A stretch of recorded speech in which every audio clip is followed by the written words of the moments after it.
Setting your iPhone 16 to erase all data after multiple incorrect passcode attempts provides an extra layer of security, protecting your personal information if your device falls into the wrong hands. Here's how it's done. To begin, navigate to the home screen by swiping up from the bottom of the screen. From the home screen, tap on Settings.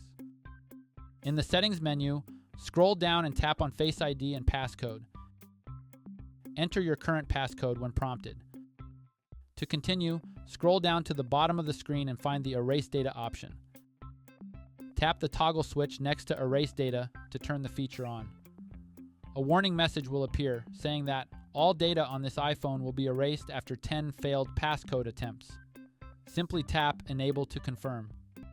With this feature enabled, it prompts your device to temporarily lock and require waiting periods between attempts, following several incorrect passcode attempts. Then, after 10 failed attempts, all data on the iPhone will be erased. Before enabling this feature, ensure you have recent backups of your data, preferably on iCloud. So if your data is erased, you can restore it from your backup. This security feature on your iPhone 16 provides a powerful deterrent against unauthorized access. It ensures that even if someone gains physical access to your device, they cannot access your personal data through brute force attempts. And that's it. Please subscribe to this channel if you found this video helpful. Thanks for watching.